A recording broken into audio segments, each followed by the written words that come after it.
দলীয় কর্মীর জয়ে দীর্ঘ 15 বছর পর মাথা মুন্ডন করে মানত পূরণ বিজেপি কর্মীর। শোনালেন তৃণমূলের অত্যাচারে নদী সাঁতরে সুন্দরবনের গভীর জঙ্গলে আশ্রয় নেওয়ার গল্প। দলীয় প্রার্থীর জয়ের আনন্দে মাথা মুন্ডন করে কালী পুজো দিলেন বিজেপি কর্মী সমর্থকেরা। বসিরহাট মহকুমার সুন্দরবন এলাকার পাথরঘুমটি গ্রামের 250 নম্বর বুথের ঘটনা। স্থানীয় বিজেপি কর্মীদের দাবি, দীর্ঘদিনের রাজনৈতিক লড়াই এবং সন্ত্রাসের বিরুদ্ধে জয়ের আনন্দেই এই বিশেষ পুজোর আয়োজন করা হয়।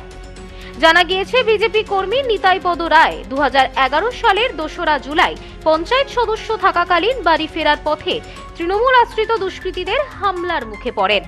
তাকে বাঁচাতে গেলে আক্রান্ত হন তার ছেলে দীনবন্ধু রায়।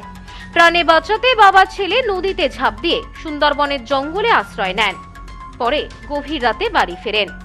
সেই ঘটনার পর থেকেই মানসিকভাবে ভেঙে পড়েছিলেন নিতাই বাবু। সেই সময় তিনি মানত করেন, রাজ্যে বিজেপি সরকার গড়লে মাথা মুন্ডন করে কালী পুজো দেবেন। এবার রাজ্যে বিজেপি সরকার গঠন এবং শুভেন্দু অধিকারী মুখ্যমন্ত্রী হওয়ার পর সেই মানত পূরণ করলেন তিনি এবং তার অনুগামীরা। টিএমসি যে প্রধান বা অন্যান্য যারা ছিলেন তারা তাদেরকে নির্মমভাবে আঘাত করতে থাকেন এবং তাড়া করেন। তারা বাঁচার জন্য একটা দোকানে তারা দরজা দেয়, দরজাটা ভেঙে ওরা আবার ঢোকার চেষ্টা করলে পিছনের দরজা ভেঙে ওনারা নদীতে চলে যান। নদী পার হয়ে উপরে সুন্দরবনের আশ্রয় নেন এবং সেখানে উপরে বাঘের ভয় এবং জলে যে কুমিরের ভয় রয়েছে সেটা উপেক্ষা করে তখন সন্ধ্যা নেমে আসে। সেই সময় তারা সারা রাত ওখানে কাটান এবং খুব অত্যন্ত যন্ত্রণার সঙ্গে রাত অতিবাহিত করে ওরা ওই সময় ফিরে এসে প্রতিজ্ঞা করেন যে যদি কোনো সময় সরকার পরিবর্তন হয় তবে তার 7 দিনের মধ্যে তা কালী মায়ের পূজা দেবেন এবং মাথা মুন্ডন করবেন। তাই আজকে মাথা মুন্ডন করেছেন। পারঘুমটি মিতালি সংঘের মাঠে আয়োজিত হয় বিশেষ পুজোর। সেখানেই উপস্থিত ছিলেন একাধিক বিজেপি কর্মী সমর্থক। অনেকেই মাথা মুন্ডন করে অংশ নেন পুজোয়।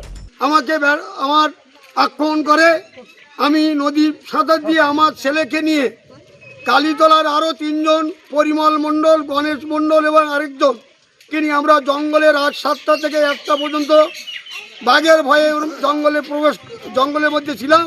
তারপর রাত্রে আছে এই হিংস্র তাণ্ডব চলেছে দীর্ঘদিন ধরে। মানুষের আয়লার চাল পর্যন্ত কেড়ে নিয়েছে।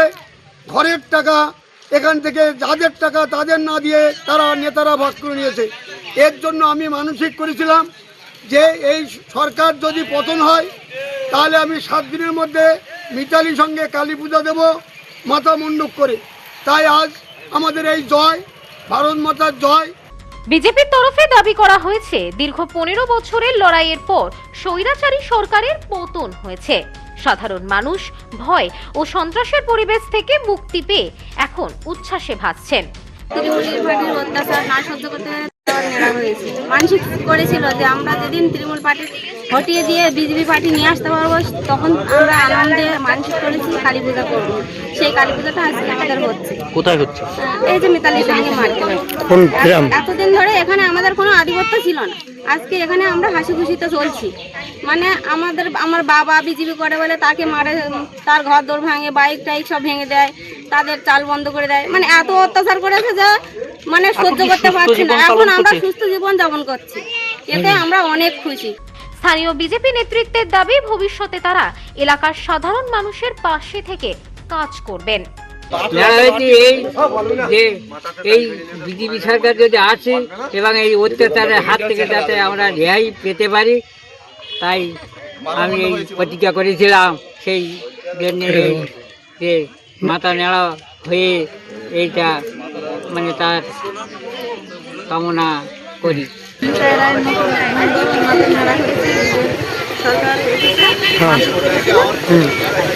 ব্যুরো রিপোর্ট, নিউজ স্নোম্যান্সল্যান্ড, হিঙ্গলগঞ্জ।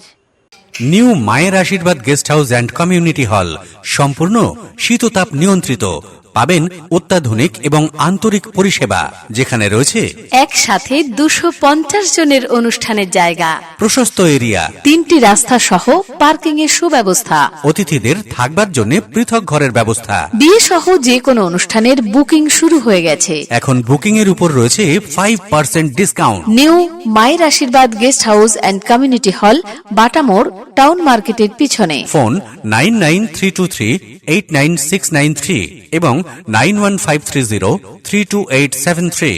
আপনার আভিজাত্য নিউ মায়ের আশীর্বাদ guest house and community hall.